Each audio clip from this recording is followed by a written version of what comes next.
Agradecer, está conectado ya con nosotros Rodrigo Gómez de la Torre, dirigente empresarial. Vamos a conversar respecto al impacto que tienen las paralizaciones, las movilizaciones, esto a propósito del paro indefinido que han convocado algunas organizaciones indígenas. Señor Gómez de la Torre, bienvenido.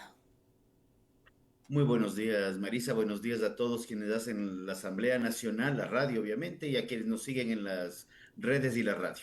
Muchísimas gracias por estar con nosotros. Si bien no ha tenido el impacto que tal vez se esperaba o podría suceder ya en los próximos días, ha habido ciertos focos de presencia ciudadana en algunas vías de nuestro país. ¿Esto qué le representa al Ecuador cuando se convoca una manifestación, cuando se convoca una paralización y cierre de vías?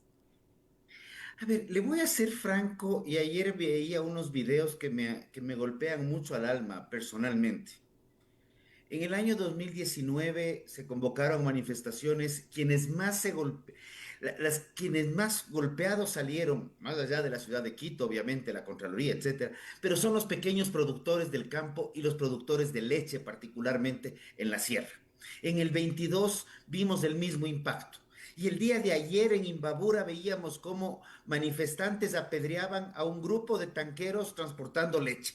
Entonces, parecería que uno de los primeros alimentos a nivel nacional, uno de los alimentos de mayor accesibilidad y más nutritivos, es el más golpeado. Y cuando golpeamos al alimento, golpeamos a la niñez, golpeamos a la adolescencia, golpeamos a la infancia.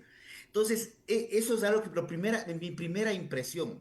Evidentemente, la situación de Imbabura se ha complicado fuertemente desde lo que es Tabacundo, todo lo que es Cajas, todo lo que es Otavalo, lo que es Antonio Ante, etcétera, etcétera, etcétera, y seguimos hasta el Carchi.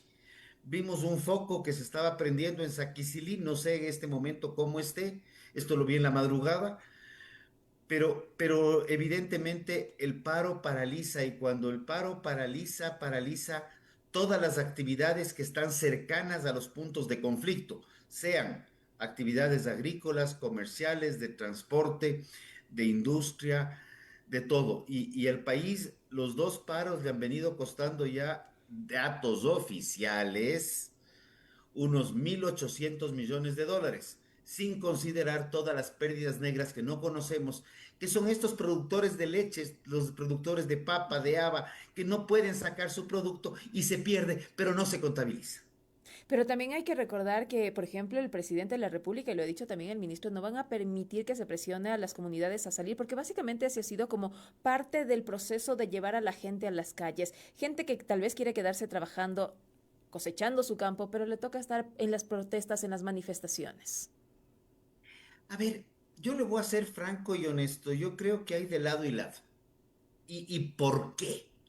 En el 22, atendiendo a una entrevista, se abrieron micrófonos. Del sector de Cayambe, particularmente donde está cerrado en este momento, un productor decía, nosotros nos vamos al paro porque no podemos permitir el alza del diésel. Y hay una retafila de temas que son tradicionales del Fondo Monetario, cosas por el estilo. Y yo le decía, pero tú eres productor. Me dice, sí, yo estoy consciente que vamos a perder la lechecita de estos días. Y si el paro se extiende, el haba tendremos que cosecharle más tarde porque ya el haba fresca no va a salir. Entonces uno se queda pensando y dice, híjole, pero si tienen clara la película. Entonces no es solamente presiones. Yo creo que eso es una buena venta para las ciudades, pero lo que sucede en el campo a veces tiene que ver con otros aspectos, ¿ya? A veces cuando hablamos de subsidios, nos olvidamos de la desatención real del campo. O sea, cuando vemos el campo, no hablamos de agua potable, hablamos al menos de agua segura cuando tenemos una opción de hablar. Cuando hablamos de vialidad en el campo, con que me tenga la vía sin huecos, ya vea, no le pido pavimento, pero al menos que no se me dañe el auto. Hablamos de electrificación. Yo creo que el Estado ecuatoriano a lo largo de las últimas décadas ha hecho una buena labor. En el caso de conectividad, la situación de conectividad del campo la vivimos crudamente en la pandemia, cuando las clases tenían que ser virtuales y había gente que tenía que salir a ver dónde se colocaba en las lomas Encontrar para señal. poder conectarse, encontrar señal. Entonces, esas son realidades también, ¿ya? Entonces, tenemos que acordarnos del campo no solamente para decir, vamos a volver la mirada al agro, o para poner, y perdón, aquí le cae a la Asamblea, una ley de regulación y fijación de precios de un producto que no conlleva resultados, porque es encerrar y enfocar más las cosas. La Asamblea debería depurar leyes pensando en producción, productividad y comercio internacional. Y competitividad implica lo que es comercio internacional. En lugar de seguir poniéndonos leyes que más que gusto dan susto. Y en este Yo le espacio hablo como tendría que ser, pero productor, ¿no? también, por ejemplo, hay las leyes, pero también hay que hacerle el seguimiento a la aplicación de esas normas, tal vez. Eso es lo que yo he venido sosteniendo por muchos años. Las funciones de la Asamblea Nacional son legislar y fiscalizar. Entonces creemos que tenemos que armar leyes. Entonces la siguiente pregunta es, ¿pero quién propuso la ley? Si es que fue el verde, el azul, el morado, el rojo, el multicolor. No, no importa quién propuso la ley, porque la ley al final del día, buena o mala, se aprueba en pleno. Hay unas mayorías que se suben un día, se bajan otro día. Pero las leyes se aprueban por el Pleno, pero no hay una evaluación de leyes y muchas veces se aprueban leyes sin hacer una evaluación de qué otras leyes están siendo afectadas o qué otras leyes conexas existen. Yo le puedo hablar claramente. Acabo de pasar un proceso de casi 3 años por la famosa ley de los animales. Ley que le di seguimiento 24/7. Esa ley de los animales que terminó siendo archivada cuando ya teníamos una ley buena, una ley que se había construido con muchos actores, sin extremismos, una ley que se había construido inclusive con los actores y otras instituciones, terminó archivada. No sabemos qué va a pasar ahorita. Pero esa ley, el proceso de nacimiento de esa ley, utilizaría otro término, pero es un poquito fuerte, en la Defensoría del Pueblo, hizo caso omiso de Código Orgánico, eh, Código Orgánico Integral Penal en algunas sanciones, hizo caso omiso del Código Orgánico de Ordenamiento Territorial, hizo caso omiso de la Ley Orgánica de Sanidad Agropecuaria. O sea, para esa ley, solamente esa ley era lo único que existía para los creadores de la ley. Ya había juristas, entendidos en la materia, según dicen. Y eso lo he visto en muchas leyes. Y tal Hace vez aquí, poco señor Gómez de la Torre, no hubo una mala interpretación, por ejemplo, en esta iniciativa cuando la Corte Constitucional dijo se debe legislar para esto y se fue a la Defensoría y la Defensoría presentó ese texto y eso generó también esas multiplicación de cuestionamientos de quienes defendían la iniciativa tal como llegó y aquellos que se sentían también afectados por cómo estaba presentada desde la Defensoría la iniciativa. la ley, yo he dicho, desde la Defensoría es un problema, pero ya se había depurado, corregido y se había corregido esa ley, particularmente este ejemplo, en función de lo que mandaba la sentencia. O sea, de hecho, citando sentencias se había corregido esa ley. Tenemos otra ley que estaba comentando hace poco en la Asamblea, yo les decía, por el amor de Dios, ley de fijación del precio de la pitahaya. La ley está tan mal hecha y les dije en esos términos, pero tan mal hecha que en los términos que utiliza la ley, la pitahaya es una fruta, es un vegetal, no es un lácteo. Había dos artículos que hacían referencia al producto lácteo. O sea, y no es un tema de quién hace o quién copia, porque eso fue una copia de otra ley, sino cómo construimos leyes que no están pensando en un mundo globalizado e interconectado, sino están pensando en leyes muy populistas del momento, ¿ya? El proceso de construcción de leyes es fundamental y nos estamos desviando, pero regresando un poco a las movilizaciones, también debo reconocer que ha habido un buen trabajo del gobierno en el tema de las compensaciones que se han dado para mitigar cualquier impacto. A pesar de ello, tenemos impactos, Pero no ¿ya? los que se esperaban tal vez. Yo creo que cada paro es un misterio. cada paro, cada movilización, cada uno es un misterio. Desde la primera movilización indígena, que me parece que fue en el 92, nadie esperaba los resultados, y solamente para quienes no saben de qué estoy hablando por edad, todas las vías estaban siendo monitoreadas y el movimiento indígena se tomó Quito entrando no por vías principales, sino por vías de tercer nivel y por páramo vacío. O sea, cada proceso es diferente, cada proceso tiene su inicio, su fin, su causa. Yo creo que no solamente tenemos que decir que los manifestantes son mineros ilegales, porque no tenemos manifestaciones, por ejemplo, en la zona de Ponce Enríquez, en Cuenca. Pues tenemos cualquier cantidad de minería ilegal. No está bloqueado Saruma, donde tenemos ya no sé ni cómo calificarle, ese suelo en un medio terremoto se va a la mitad la ciudad, porque por dentro es todo un laberinto de túneles.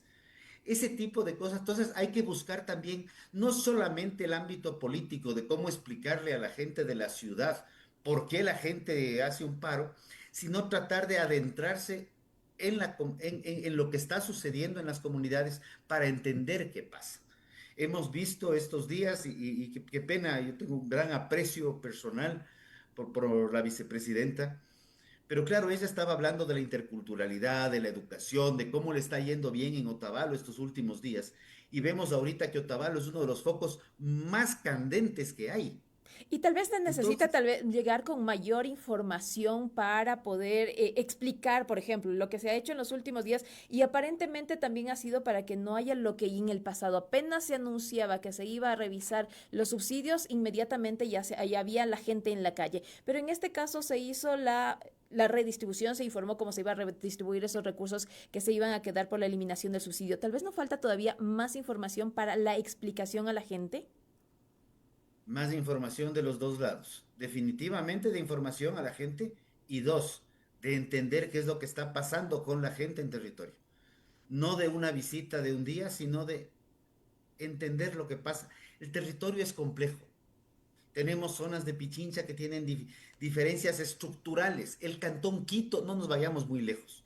El Cantón Quito, entre la parroquia de Pintas y la parroquia de Gualea, hay un universo de distancias, de situaciones, de conflictividades, de problemas.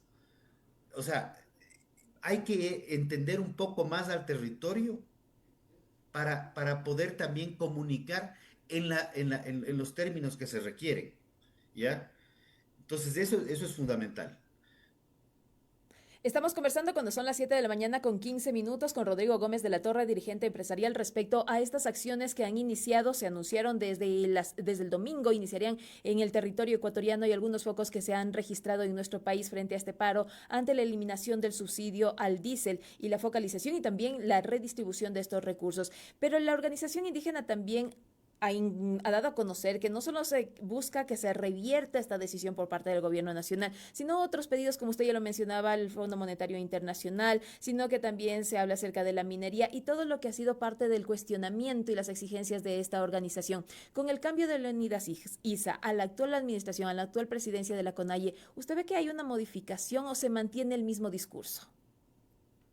El discurso lo tenemos desde la época de...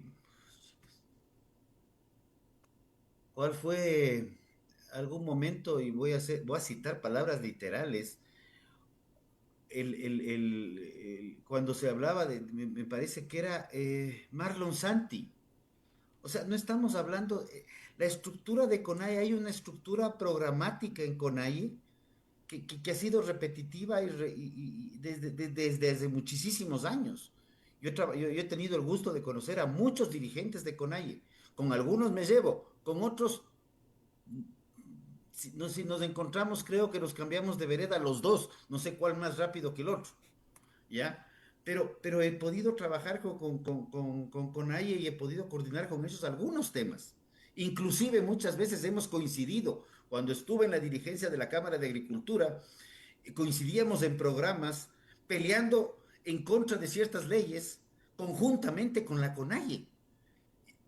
A veces Había diferencias en las formas, pero el fondo era el mismo, era lo más interesante. Porque yo soy alguien que sí he estado peleando en la política, sí he estado en medios, estoy permanentemente, pero también estoy en territorio y vengo de ahí. O sea, mi origen está en el campo. Entonces, eso tal vez me permite ver diferente a lo que se ve desde las ciudades, no sé, pero sí veo cosas que a veces no son tan palpables. La desconexión campo-ciudad es muy grande al momento, ¿ya? Entonces, claro, cuando vemos el apoyo a los campesinos, eh, me ha parecido muy interesante. Se ha repartido 70 millones, 80 millones en el bono raíz. Ya son 100.000 beneficiarios meta. Este bono va a quién? Va a gente de la agricultura familiar campesina que está registrado.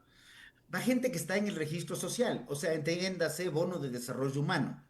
Y el bono es para cualquier cosa que necesite el beneficiario. Lo ha dicho así el gobierno. Entonces, ¿cómo le damos soluciones a otros temas del campo, como es la producción de mediana escala? Como es la producción, la cual tiene que pasar un sinnúmero de trámites para ir a comprar 10 galones de diésel ¿Y para cuál un sería ahí tractor, una para una... opción? ¿Cuál sería una opción ya visto desde el territorio? Visto del territorio. Dejen de complicarnos la vida para comprar diésel. Eliminemos el subsidio. Ojo.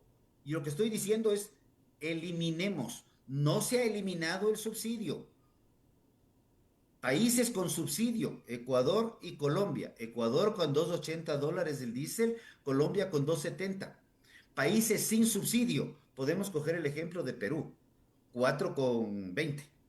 Entonces, el decreto por eso determina a partir de diciembre una franja de precios hasta llegar al precio internacional. ¿Quiénes están en Quito? ¿Ha cambiado el costo del taxismo? ¿Ha cambiado el costo de la tarifa? No ha cambiado. ¿Se eliminó el subsidio a la Extra y Ecopaís? Sí. También se eliminó anteriormente el subsidio a la Super, pero se eliminó el subsidio a la gasolina. Y las cosas han funcionado. Y estos días que bajé a Quito por un par de cosas y prefiero evitarme manejar porque, por muchas razones, conversaba con un taxista y le digo, ¿cómo están ustedes sin el subsidio?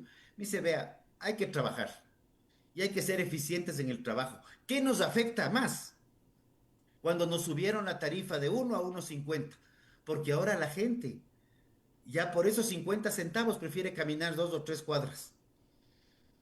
Si uno llega para coger a la patria el 6 de diciembre y está yendo a la Asamblea Nacional, antes de pronto cogía un taxi para llegar a la Asamblea. Ahora por el 1.50 prefiero yo usualmente camino. Me camino unas 2 cuadras, 3 cuadras más y no me ha pasado nada. Más bien, a pesar de un poco de smog que tiene Quito, eh, estiro las piernas y hago algo de ejercicio. Y esa lógica está aplicándose a mucha gente. El taxismo, cuando se subió la tarifa, perdió. Entonces vamos a lo mismo. Cuando defendemos al productor, defendemos al taxismo y le mejoramos los precios, muchas veces, los famosos precios mínimos de sustentación, y yo sé que lo que estoy diciendo me ha costado cualquier cantidad de críticas, deriva en que el consumidor no necesariamente quiere pagar más o no quiere, y lo que acabamos de ver con la papa, que ha sido el caso ejemplificador, que la papa está en $32. Sí, la papa está en $32. Hace 15 días estaba en 24. Y les cuento algo más revolucionario todavía. Hace 2 meses estaba en 12. Y cuando está en 12, ¿quién se acuerda del productor? El productor tiene que trabajar y ser eficiente. Y eso es lo que a nosotros nos corresponde. ¿Y al Estado qué le corresponde? Dejar de ponernos trabas, dejar de ponernos trámites, que el registro, de la vaina de una institución, que la vaina de la otra institución, que nunca falta el municipio, del color que quiera, que lo único que está pensando es cómo recauda más y le ve al campo como ve, los terrenos allá son un poco más grandes que en la ciudad, entonces subámosle los impuestos prediales, qué lindo. Y los productores a veces tienen impuestos prediales que les cuesta sangre, sudor y lágrimas pagar, por su tierra, por producir. Y hace 2 años o hace un año tuvimos una pelea, no, hace 3 años y hace dos anticipé que si se meten nuevamente con un impuesto a las tierras productivas, un impuesto patrimonial a las tierras, va a haber problemas. Y tuvimos un impuesto al patrimonio. Ese tipo de cosas matan al campo. ¿Por qué el Perú está desarrollándose y el Ecuador sigue hablando de las proyecciones que tenemos?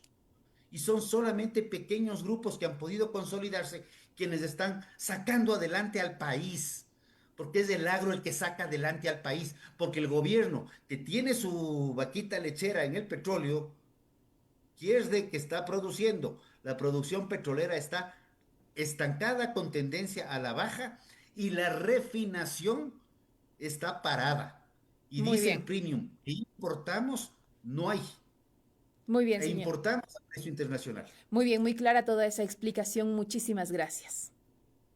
Muchísimas gracias a usted también por el tiempo y la paciencia. A veces me emociona. No se preocupe, ha Gracias. sido muy enriquecedor todo lo que usted nos ha compartido durante estos minutos. Cuando son las 7 de la mañana con 22 minutos, agradecemos esta información a Rodrigo Gómez de la Torre, dirigente empresarial, respecto a la situación que vive nuestro país y también la necesidad de la mirada al campo y las acciones efectivas para este sector que alimenta a los ecuatorianos y ecuatorianas. Usted escucha Asamblea Hoy por la señal de la radio.